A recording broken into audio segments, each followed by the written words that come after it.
Thanks for coming out. First of all, how many people saw this talk last year? Show of hands. Okay, these are the people you have to watch out for because they're going to try to cheat. All right? They know the answers to like half the stuff in this talk. So if you're sitting next to one of them, yeah, keep them in control, please. All right. This is Death by 1,000 Cuts. Before I get into my talk, let me talk about the serious subject that I have for this year. There is a lot of really bad stuff going on in this world. We're sitting in a lap of luxury, enjoying wonderful things like food and water and air conditioning and stuff like that. That's not how 90% of the world is. Right now, the associates program that I have running is supporting stuff that's going on in northern Uganda. Tens of thousands of children are disappearing. They're getting pulled into militia service. They're basically becoming soldiers against their will. Their families have no choice in the issue because they risk death if they, get in the middle of this. So what I'm doing is I'm supporting various organizations in northern Uganda. This is Invisible Children, one of the websites that I'm helping out. If you go to my website and click through any of the Amazon links, all of the associates proceeds go to help out this organization. Try to take care of some of that stuff that's going on a little bit at a time. So that's that. First of all, let me introduce myself. Here's my resume. The whole like PhD thing really bugs me. So I decided I'd get a little bit creative with my job description. Here it is. First one's sort of obvious to those of you that know me. I am a Christian. I am also a hacker. That is my trade. That's my profession. That's what I do for a living. I am a pirate by blood. I'm a direct descendant of Sir Henry Morgan. Most of you may know him as Captain Morgan.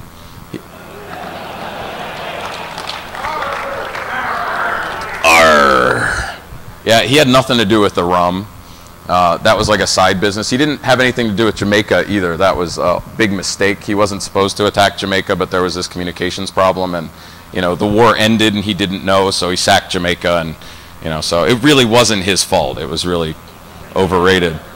So pirate by blood, yeah, it wasn't his fault really. I'm also a ninja in training. I'm taking Bujinkan Budo Taijutsu, which is the unarmed fighting method of the ninja. It's hot. So in April 2009, I plan on getting my black belt. At that point, I will be able to put pirate, hacker, ninja, and penetration specialist on my business card. Right, so I'm thinking PhD is pretty lame at that point. All right, what this is about. This is the 1 hour version of this talk, so we're really going to be flying.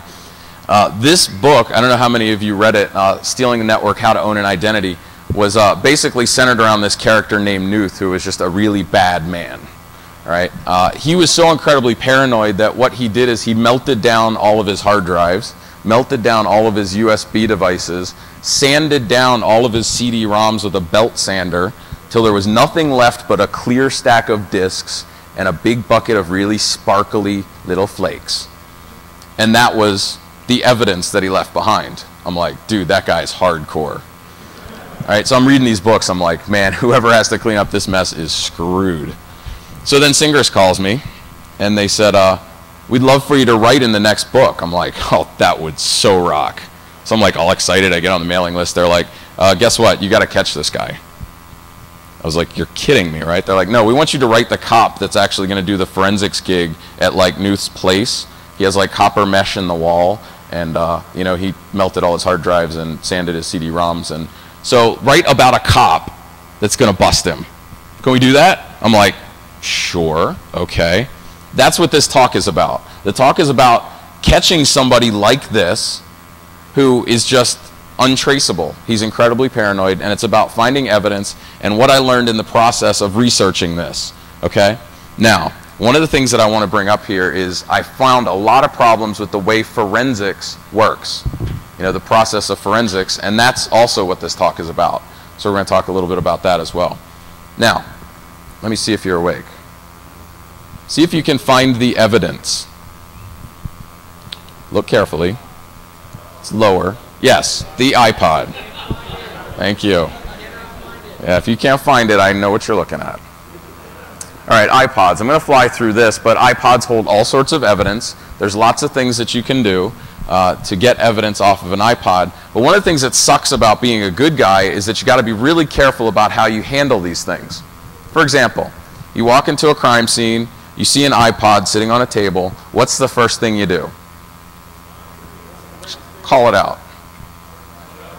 I heard photograph it. Yeah, absolutely. Photograph the crime scene. That's the first thing. If you can't take pictures, take a drawing. What's next?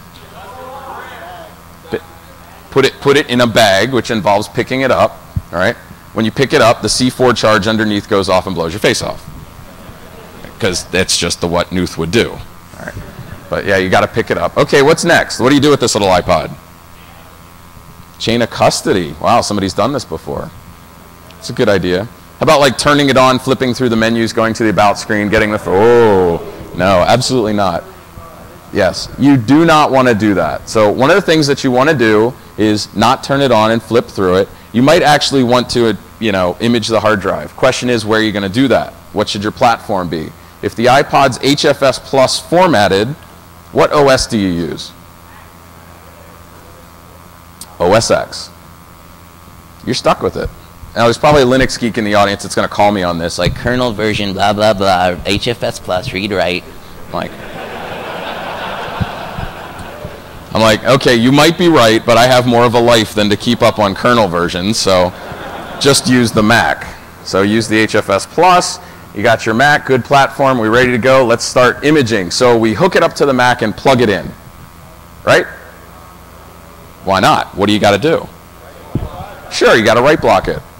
It's USB 2.0, so you buy a USB 2.0 write blocker, right? Anybody? What's that? There's a daemon that runs. Smart man. All right. Yes. You plug the iPod in and iTunes grabs this thing and goes, ooh, look, an iPod. I can do all sorts of unspeakable things to its hard drive. Watch this. And you're like, holy crap, there goes my evidence. Right? Well, you don't want to do that because there's this really annoying daemon that runs called the disk arbitration daemon. All right? And OS X is so incredibly friendly that if you kill the disk arbitration daemon and then plug the iPod in, guess what happens? The daemon restarts. And then iPod goes, woo, look, an iPod. I can do all sorts of unspeakable things. Right? So this clever trick works really well. You change mode 000 the disk arbitration D, so the freaking thing won't run. And it doesn't run. See, as an investigator, you got to go through all of this crap, and it's really sort of impossible being a good guy, but I'm really going to pick on the process of being a good guy because sometimes overlooking the obvious happens. Do you have a question? Yeah, moving it out of the directory that it's in will work. Yanking permissions off of it. I mean, there's all sorts of things that the point is you have to consider before you just start mucking around with these things. It ain't easy being a good guy. You can also turn this thing into a flat disk drive. This is a 3rd generation iPod. Basically what you do is you power it off, hold down forward, backward, center, select, release, and you're done. That's all at the same time. I think it requires like 8 fingers, maybe another appendage. All right. You do all that, reboot this thing, voila, it's USB disk mode. Now it's a USB disk and it's not an iPod. All right, so you get the point. It's hard being a bad guy. Now, what other things can you do with an iPod? You can boot from them. That really sucks for good guys. So what's on these iPods that you can boot off of? Well, there's porn. There's music, videos. There's porn. There's calendars and notes and porn. All right. Well, we're not gonna deal with the porn on stage. I'm sorry. There's another talk for that, but it's not mine. All right. What about metadata? Now, I'm not going to beat a dead horse with metadata. We all know what metadata is. It's that data that's meta, and it, hangs out in files and stuff. All right. So there's stuff inside the files, metadata. What's wrong with the metadata in this particular example? What's curious? It's got some interesting comments that are written in hex. So an agent takes one look at this and goes, ooh, covert channel, right? And runs an analysis program that takes like 3.5 years to figure out where the covert channel is. And then at the end of 3.5 years, he comes back and he goes, I guess it was just garbage. Can't find anything. It's called a smoke screen. Really sucks being a good guy sometimes. All right. Speaking of music, say you have something that looks like this, and this is just a like iTunes directory listing. It's really generic. I don't know whose iTunes library it is, and some lamer that listens to Debbie Gibson. But what's wrong with this? Anything besides the fact that it's Debbie Gibson? Let's listen to it. Listen to the soulful sounds.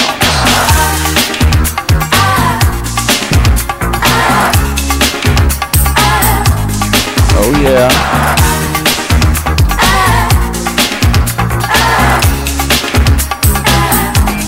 Can you hear it yet?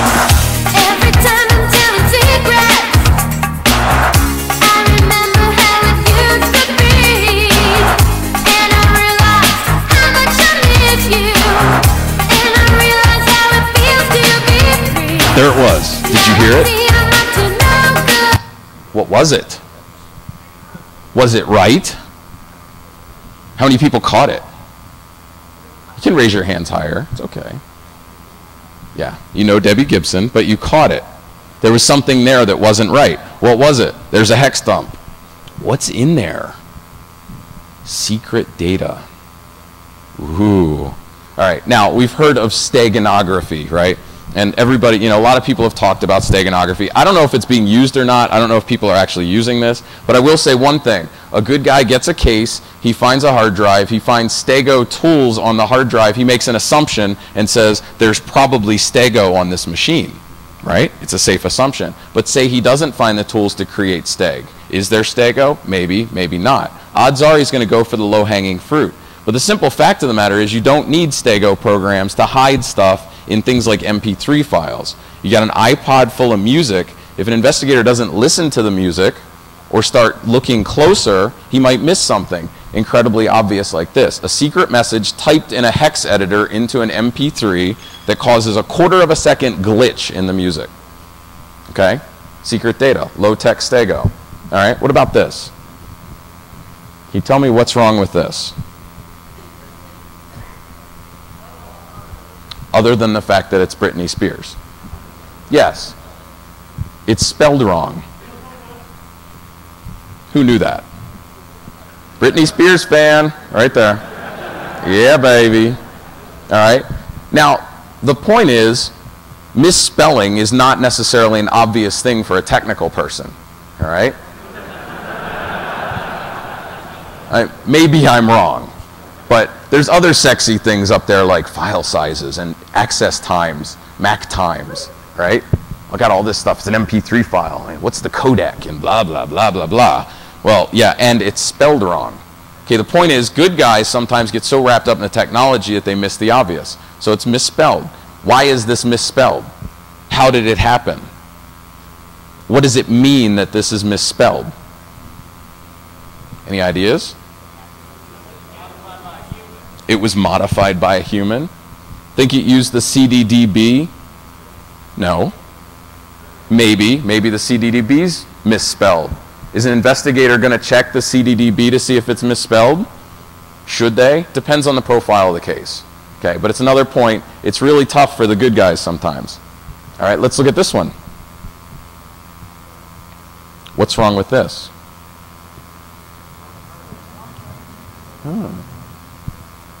I'm impressed. The title's wrong? What do you mean the title's wrong? It is different than the previous screen. I'll give you that. Anything else?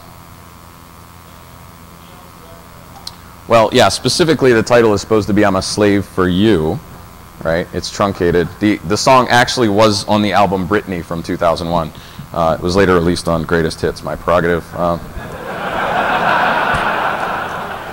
It was actually a bonus track on that CD, and actually that CD came out in 2004. Britney came out in 2001. Besides that, there was no Me Against the Music album ever. Not that I know these things. I'm just taking a guess, right? But yeah, it's all wrong. Wrong, wrong, wrong. So these are some very subtle flags that a good guy might pick up on. All right, what's wrong with this?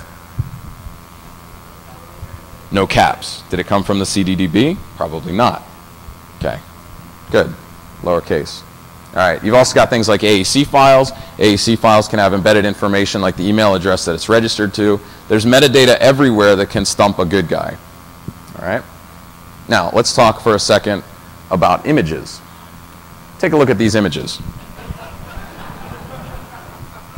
Just some random guy. Bow to my firewall. All right? Can you guys see a difference?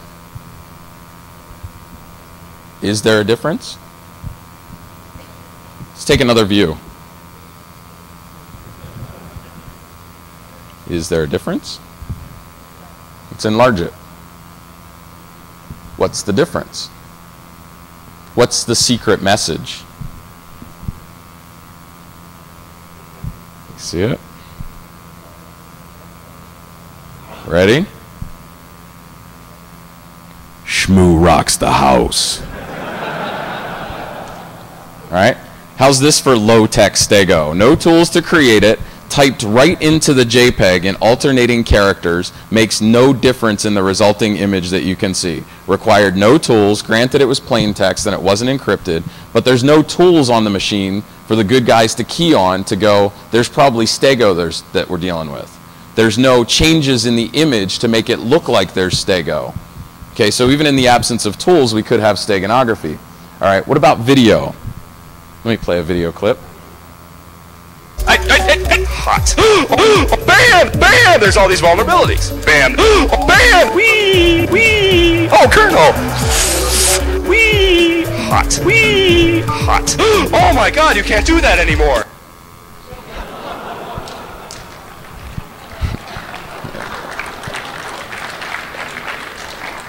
Bruce, you rock, dude. Just wish I had half that energy, man. You get some caffeine in me, I'm not even going to look close to that. All right, so you saw the video, right? Let's see it again. Hot. Ban! There's all these vulnerabilities. Ban! Wee! Oh, kernel! Wee! Hot. Oh my god, you can't do that anymore. Did you see the difference? Did you catch it? You lie. What's the secret message? Oh, that's the first word, bam. Second word is bam, so it's bam, bam, hot, hot, bam. And I quote. Right? So, steganography without any tools making almost zero difference in the resulting file. The only thing that it hoses is the actual hash. Right? Your hash is blown, but if you don't have the original, you can't compare hashes to go, hey, my hash is blown. All right? What about this? Let's look at a listing from an iPod. See anything interesting? There you go. Knoppix.img, a persisted encrypted home directory for Knoppix sitting on an iPod. What does this mean?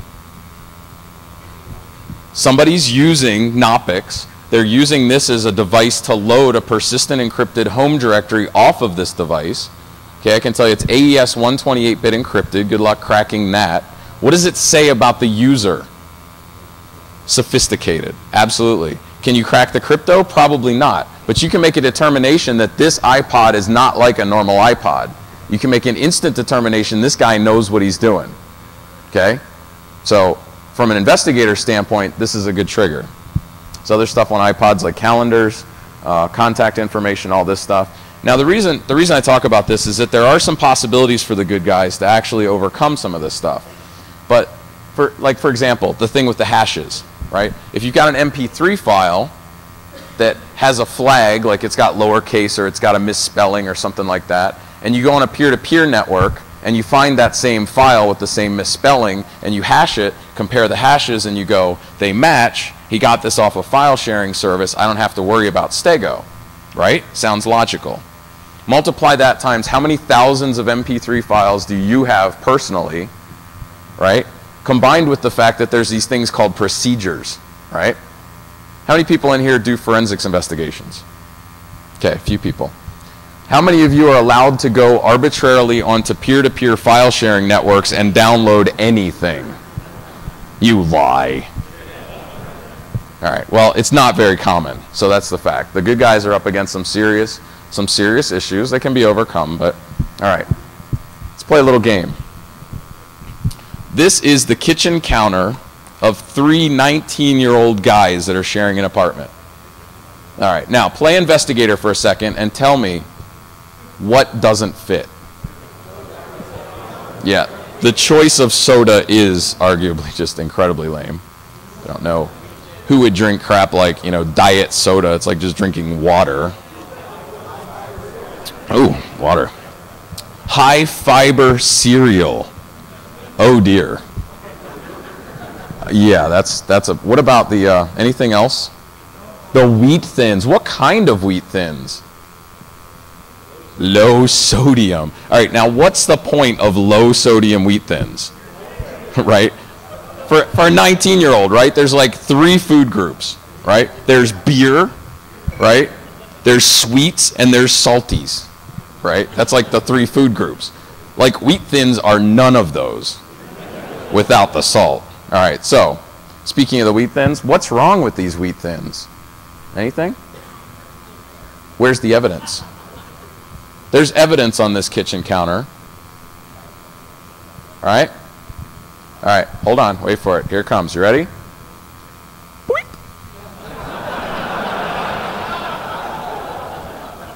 All right, now, a 19-year-old Uber hacker hiding SD cards under his low-sodium wheat thins is a bit of a stretch. Okay. All right. But the simple fact is, the way investigations work is there's somebody that knocks your door down, or knocks politely, whatever the case may be, comes into your house. There's a team that comes in that handles the scene, right? They handle the scene, they grab the evidence, they take photos, they go through the procedures, they take the evidence back, probably to a lab. Depending on the size of the organization, somebody will probably check in and image the data, right? Figure out, get all this stuff into flat files. Depending on the size of the shop, that data might go in the form of files to an investigator who actually runs the investigation, right? So say the guy that came into the house, with his Kevlar and his Darth Vader helmet, and his MP5 PDW, right, doesn't look at the counter and see anything interesting and go, man, they're freaking pigs, and leaves, right? Now, this is a silly example, but he didn't move the cracker, right? He didn't think to move the cracker. He didn't stop to think low-sodium wheat thins don't fit in. So because he didn't move the cracker, he left a gig of data behind.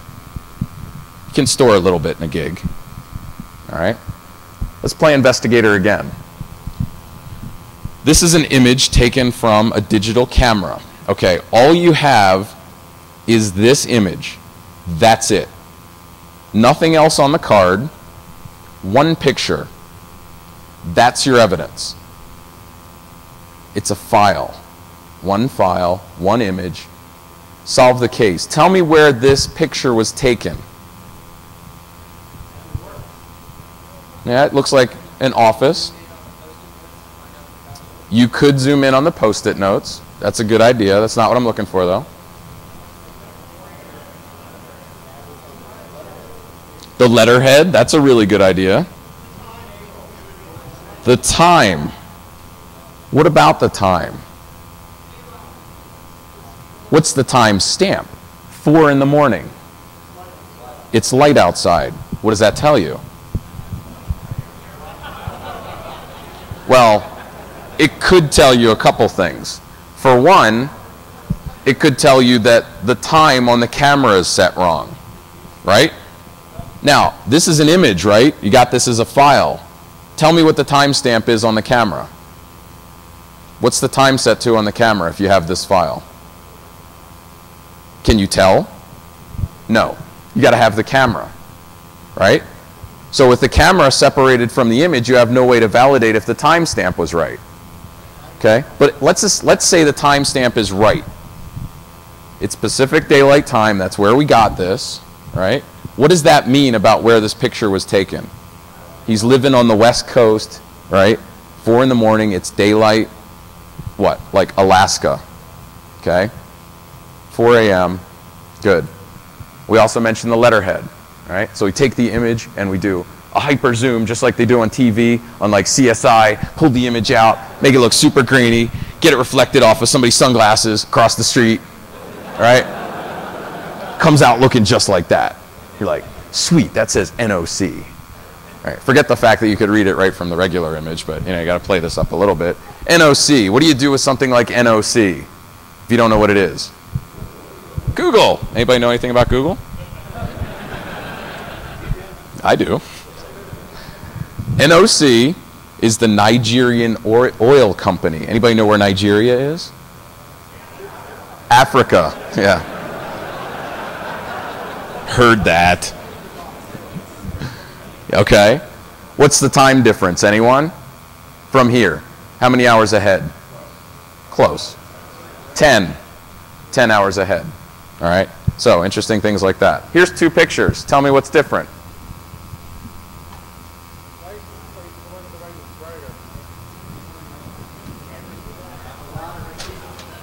There's no stego. Yep. What about the timestamps? They're different. What about the camera type? Different. Okay, this is EXIF stuff. It's hidden inside the EXIF headers. If an investigator doesn't look at those headers because, wow, that's all played out talking about metadata, they might miss the fact that this picture on the right was modded with Photoshop. All right? So, what does an agent who's worth their salt do with a case that's high priority? Well, here's some of the things. First of all, they look at the pictures. They don't just look at them as data. They look at them and they try to figure out, well, what's interesting about them? What's different? Other stuff like that.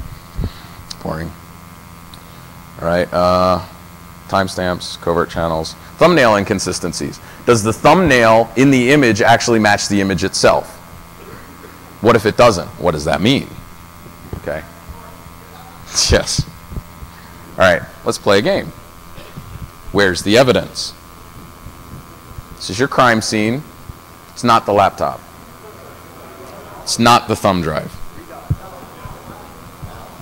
The telephone. All right? There's your phone. There's your evidence. Now, say you took the laptop and you took the thumb drive, and then you realize you need to check the call records. So somebody gives you the call records. What did you leave behind if you left the phone behind? Redial information, right? Good. Could include all sorts of stuff. Mailbox information, PIN codes, access codes. What else? Extended dial digits, park settings, in-dial forwarding. Is that stuff stored on the switch where you got your call logs? Sure. Is it included in the report that you get printed that lists the calls? No, it's not. So the phone is evidence. Earwax on the hand. I'm not into that, but works for some people. It's just too salty. I lick it off and ugh. Makes me thirsty. What's this thing? What is this thing? Yeah. It's a very sexy IP phone.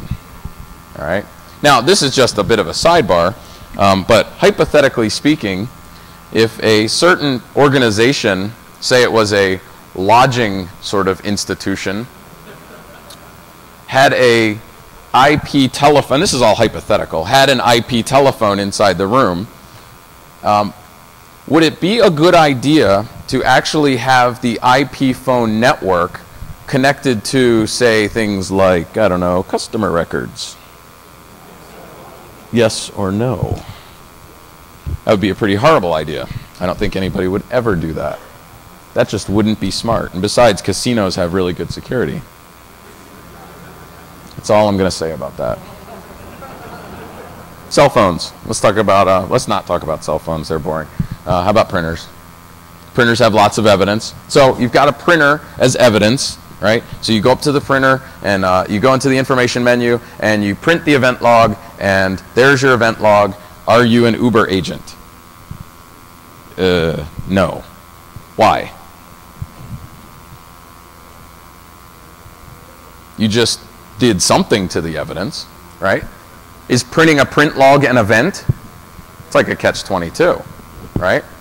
Are you able to take you know, like the cartridge and the internals out of the printer and send it to the basement of NSA and have them do their like CSI magic on it to like lift the toner off and print out the last thing that was printed?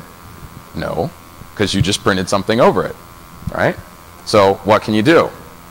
Well, you can do everything from the LCD panel without affecting any of the evidence. There's your event log, one painful line at a time. It's easy to read too. So not only do you have to like jot it all down, right, but you got to go back and translate it and figure out what all the events were and the time codes and all that crap. If I've said it once, I've said it a million times. It ain't easy being a good guy. There's these web interfaces on some printers. Some cases you can go in through that. If you can't find your printer's web interface, you could go onto Google and actually type in, you know, the search for your web interface and find it out there on the web, open like this one. Not that I've ever done anything like that before. This is just Photoshop. It's meant to look like a real printer that was found on the web that was wide open, that cached all their print jobs, but surprisingly, it's nothing like that at all. Fax machines, same way. Go through the fax machines. You can look at the LCD menu. You can get all the information off the LCD menu without printing anything. It's really pretty straightforward. All right. Faxes and multifunction. So things like Uber agents are not going to go into printers that are, you know, on site at a scene of a crime and just start printing stuff out. They're just not going to do it. Network devices. We're not going to talk too much about network devices, but there's lots of data in those peripheral devices that get left behind, as you know.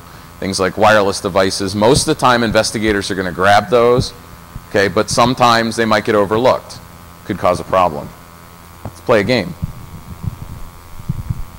Where's the evidence? All right, well, let me label some of these for you. All right. Now, where's the evidence? Very nice. Yes, those are breath strips, and this is a USB watch. There you go. USB data on it. All right. Did you cut the guy's arm off and get his watch? Probably should have. All right. Where's the evidence?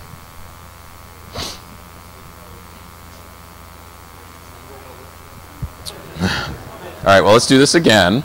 These are breath strips. This is a USB watch. Where's the evidence? Let's try it again. It's not the ring. Where's the evidence? It's not in his hand. Oh, come on. You guys are terrible investigators. Oh, wait, this is a hacker conference. All right, well, here's the evidence.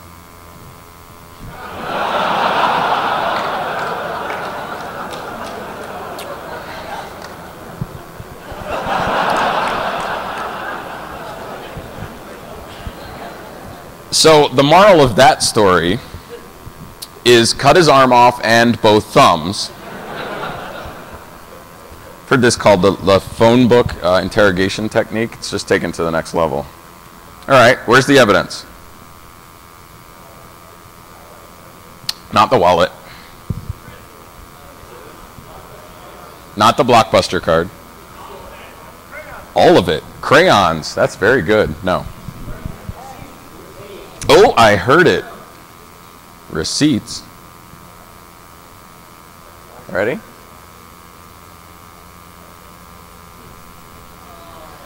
Now, did you go into the junk drawer in the kitchen, rifle through it?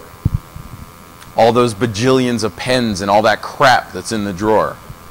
As an investigator, if you didn't, what did you leave behind? Maybe nothing, maybe everything. All right, also based on this drawer, what other evidence should you expect to find in the house? Kids, that's a good observation. There's an iPod charger. So if you don't have an iPod as part of your stuff, you missed something. There's no reason to have an iPod charger unless you have an iPod, unless you're a hacker. He does? I thought I blurred that out. You guys are a bunch of hackers. It's not the yo-yo either. You guys know I have mad yo-yo skills, right? All right, where's the evidence? It's not the cell phone.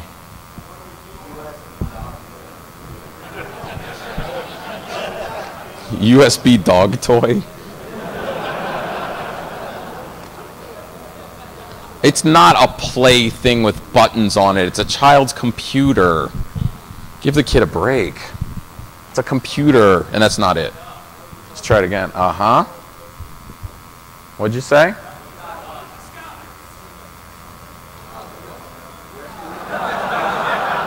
Yeah.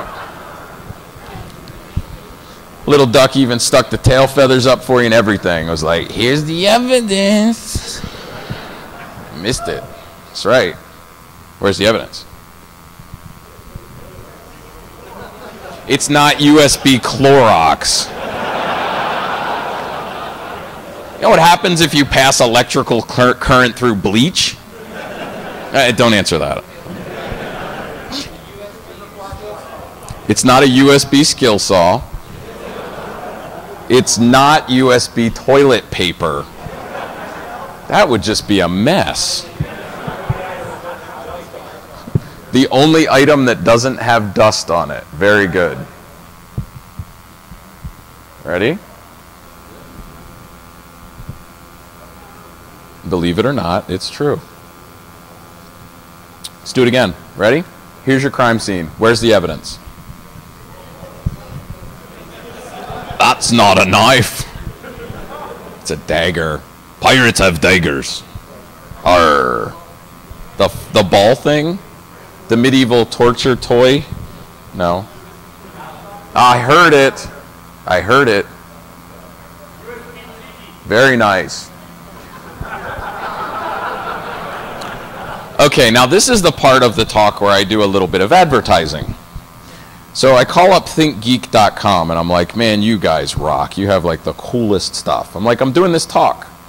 My name's Johnny Long, penetration specialist. She's like, who? I'm like, you suck.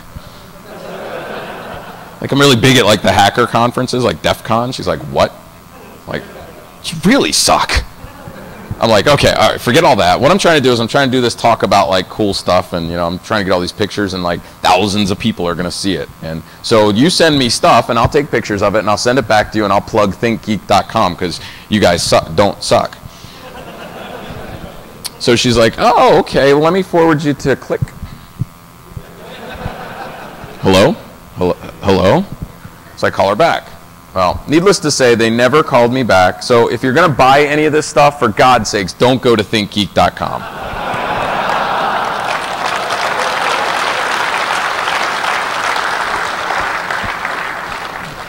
I'm not so bent about they didn't know me. You know, it's just me, but they didn't know Defcon. And they want us to think geek. All right, so let's do this again. Where's the evidence? Who? What? Oh, somebody's sharp. Digital photo frame. It's got storage. It's USB. All right, where's the evidence? A Microsoft coaster. Isn't that funny? USB screwdriver. That would be kind of hot, actually. See can you read the name on the business card? Because that's suspicious. Kevin Mitnick's business card.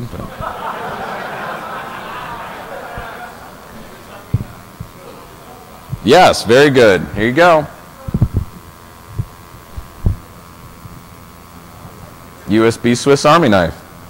All right, ready? Where's the evidence? Now, wait a minute. What exactly would you do with the USB banana? I don't want it. La, la, la, la, la. I'm sorry I asked that question. Yeah, ooh. I'm hearing all sorts of interface jokes. This just isn't good. All right, where's the evidence? Come on, you're losing focus now. No? The app. There's no evidence. It's a bowl of fruit. People. There's no evidence. Just kidding. All right, where's the evidence? It was really just a bowl of fruit, I swear. It's not the laptops. It's not the especially suspicious laptop with the unclassified sticker on it. Which the sticker itself is not unclassified, it's just a sticker. Very nice. Ready? Here we go. USB table. Boink. All right, ready? Where's the evidence? Excellent. USB soy sauce. See, I can see you guys as investigators, right? You're like going to the place, you got like this big pile of like, I don't know, girls' underwear or something. What are you doing with all? It's digital evidence. It's USB underpants. Swear. Very nice. Anybody read Bruce Sterling's The Zenith Angle? Anyone? Show up. Go up strong. I'm sorry. You should come to the Hacking Hollywood talk. We'll talk more about that book and some movies and stuff. I heard it said, here it comes. Ready? Oh. All right, so when the black Kevlar-clad MP5 PDW wielding gorilla comes into the house, sees the kitchen counter, sees the sushi, swallows it all in one gulp, and walks away, you've got a problem. He probably won't even know till he passes it. Where's the evidence? Pikachu, even pronounced correctly. That's awesome. No, it's not it.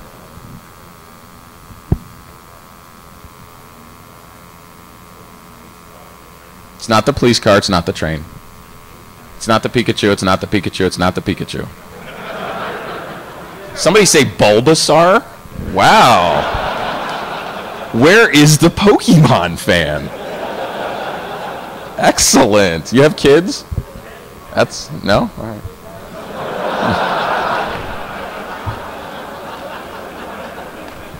You know, sometimes I don't even have to do a talk. I can just be up here and let you guys crack all the jokes. All right. Ready?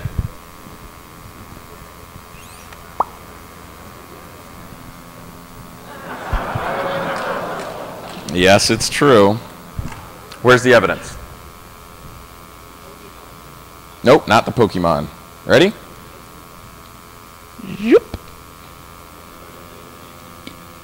No, don't go to Think Geek. It is forbidden. E-reader cards. Game Boy e-reader. Each card holds 2.6K and they're rewritable. Ooh, ouch. All right, let's go back to the kitchen. All right? So, what was wrong with this picture? What was the first thing that didn't belong? Yeah, the fiber cereal and the crackers. All right, so there was your first one. Boink. Let's put it back. Now where's the evidence? It ain't the Wheat Thins. Inside, it's not inside the Laffy Taffy. The agent in the Kevlar ate that. All right. Ready? Here it comes. Ready? Boink. Hiding behind a flake of cereal is a mini SD card. The size of a flake of cereal. This one holds a gig. Smaller than a flake of cereal. Want to do it again? Still in the mood for cereal? Boink. Half the size of a flake of cereal. A micro SD card. Also a gig. Right? So like if the investigator sits down in the wrong spot, right? Well, never mind. I won't go there. All right, so what else doesn't belong? 19-year-olds, 3 of them in a house. Oh, somebody said it. Yeah, that doesn't fit at all. A high-protein, low-fat bar. Doesn't fit at all. It's a little bit out of place. Let's see. Boink! It's another one. Holy crap, they're multiplying. Yeah, and what about that gum? Who chews that gum? All right, let's look at the gum a little closer. Holy smokes, what do we have here? Oh. That is a USB 2.0 Sony Microvolt. Holds a gig. Let's look at the size in perspective. All right? So this is what the good guys are up against, this sort of crap. okay? But generally, opening your mind beyond the technology and thinking, what about this scene doesn't fit in? What might be missing? Little bits and pieces of it. It is possible to put some of this stuff together. For example, here's the Johnny Long Memorial Bookshelf. Which of these is not like the others? Yeah, who wrote that Google hacking book? Yes, Johnny Longlegs is a little suspicious. But let me ask it this way. Which of these books quite obviously holds evidence? Well, how about the only one that comes with a CD? Did the investigator leave the book on the shelf? Did he flip through the book? Open source pen testing, back flap. What's wrong with this picture? It's not the original disc. Yeah. And back to that Johnny Longlegs book, that is the book that just screws up my Amazon searches. Like, I try to tell my mom, you know, I wrote this, you know, these books out here. You just go to Amazon and you type it in. She's like, you wrote Johnny Longlegs? Like, no, I didn't. No, it's such a nice book. No, it's not. I'm sure it's okay. All right. Where's the evidence? It's quite obvious. Very visible. Highly visible. Not in the box. Where else? It's looking at you. It's evidence. Art of War is a great book. But no. That belongs in every hacker's bookshelf. How about the audio CDs? Were they left behind? They sure looked like books. They're not. What's wrong with the picture? Let's look closer. Yep. One of those says Memorex. Why is that? It's not original. All right? What about this? Let's look a little closer. Something here doesn't belong. This is a high-tech bookshelf. Thank you, Richard Thiem, for that awesome book, Islands in a Clickstream. Good read. Bunch of good books up there. High-tech library. What doesn't belong? That's because they were free. How about this one? Circa 1984. Show of hands, how many people were born in 1984? How many people were not?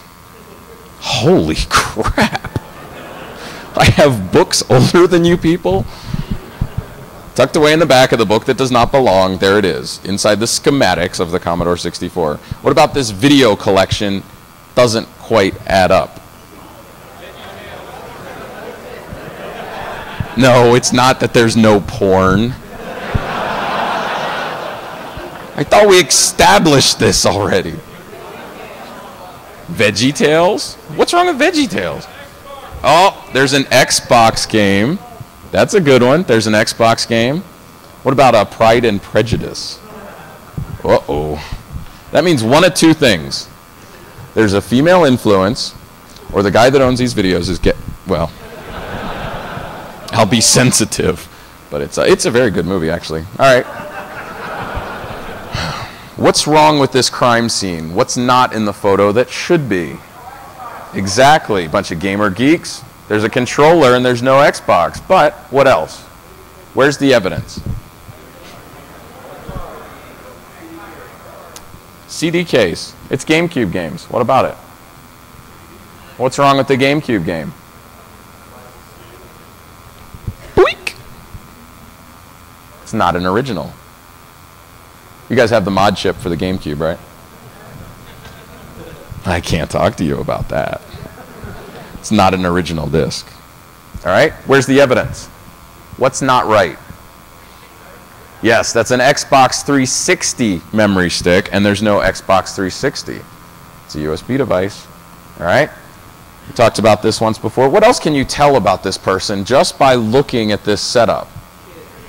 Yeah, look at that screen, right? Either they're like a compulsive nose picker / screen toucher, which is quite possible. I've seen some of you at your computers, and oh man, get in that zone, it goes all up in there. Oh. Yeah, and the padded corners, so they're either insane or they have children, right? So yeah, where's the evidence? What's wrong with this collection of Xbox games?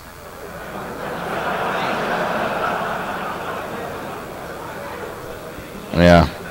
All right, so we open up the Xbox because that's evidence. What about this game? What's wrong with it? The label's off-centered. Hello. Turn it over. Not original. If it's not original, what's that mean? Could have evidence. You turn on the Xbox. You get screens that look like this. Or like this. Or like that. Could be a problem. Yes, this Xbox is modified. It's got an IP address. It's a client for not only FTP, but also IRC. This is an IRC client machine. Does it have evidence? Oh yeah. All right. So here's the directory listing. You FTP into the Xbox. Here's your drives. Here's you go into one of the directories. Here's what you see. What's wrong here? What doesn't belong? Yeah, this is Knoppix. Looks like it's running some sort of Linux. What else? What is very scary? Yeah, well, I didn't mean it that way. Yeah, very scary is the fact that there's a Tor directory. Inside of the Tor directory is a file that looks like this. Anybody know what Tor Park is? The disposable browser with the Tor integration, hides all your tracks, keeps no history, Windows based. What's different about this particular file?